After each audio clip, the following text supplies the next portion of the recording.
Ya, Assalamualaikum warahmatullahi wabarakatuh. Bertemu lagi bersama saya Rizal Rahmansyah. Pada pertemuan kali ini kita akan membahas tentang kontrol PWM inverter menggunakan komparator dengan masukan gelombang sinus dan segitiga. Serta seperti biasanya, untuk yang kita bahas pada kali ini adalah gambar rangkaiannya, bentuk gelombang, simulasi menggunakan phasing. Ya, di sini adalah gambar rangkaiannya. Masukannya adalah gelombang sinus dan gelombang segitiga dengan menggunakan full bridge dalam rangkaian berikut. Pada full bridge terdapat 40 saklar saat S1 dan S4 dalam keadaan on, maka S2 dan S3 dalam keadaan off.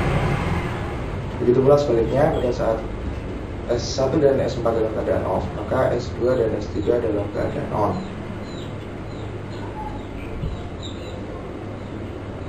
Dan beda fasa pada kedua keadaan ini adalah 180 derajat. Selanjutnya adalah rangkaian komparator. Rangkaian komparator ini memiliki dua buah masukan, yaitu masukan gelombang sinusoidal dan gelombang segitiga, dan nantinya gelombang tersebut akan di-compare menjadi satu gelombang.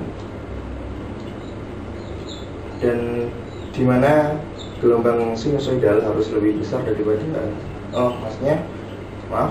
gelombang sinusoidal harus lebih kecil daripada gelombang segitiga, namun pada frekuensinya gelombang segitiga harus lebih besar daripada gelombang sinusoidal. Hal ini dimaksudkan agar terdapat waktu on dan waktu off yang berbeda. Ini adalah bentuk gelombang segitiga, ini adalah bentuk gelombang sinusoidal. Setelah keduanya gelombang itu di-compare, maka akan menjadi seperti ini.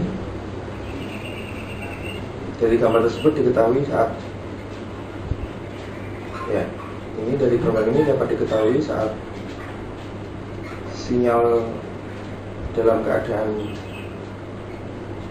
mencapai puncak, sinus dalam mencapai puncak, duty cycle-nya akan semakin besar, dan pada saat sinyal mencapai rendah maka akan mengecil pada siklus positif nilai on, dan semakin lebar pada saat siklus negatif atau dalam keadaan off maka semakin kecil. Itu pula sebaliknya. Ya, ini adalah menggunakan software phasing pada simulasi seperti biasanya. Ini adalah rangkaian pada kontrol PWM tadi. Pada D1 VDC input kita menggunakan 48 dan resistor menggunakan 5 ohm sebagai beban, dan mengatur frekuensi pada sinus kita menggunakan 50 Hz, sedangkan pada segitiga kita menggunakan 500 Hz, sehingga saat sinus mencapai satu siklus, segitiga mencapai 10 siklus.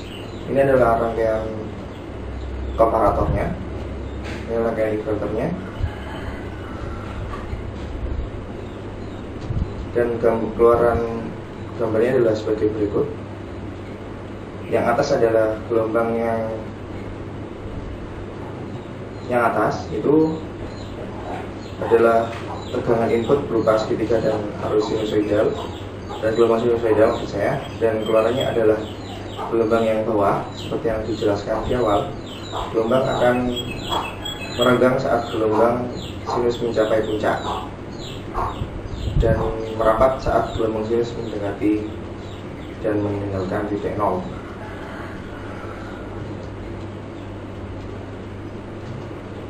Kesimpulan pada kontrol PWM ini, komparator adalah suatu tegangan yang mempunyai dua tegangan masukan dan satu keluaran. Untuk bentuk gelombangnya adalah gelombang kotak dengan duty cycle yang berbeda-beda menurut besarnya sinyal sinus. Ya, terima kasih untuk pada materi kontrol PWM ini. Kita bertemu di video selanjutnya. Terima kasih. Assalamualaikum warahmatullahi wabarakatuh.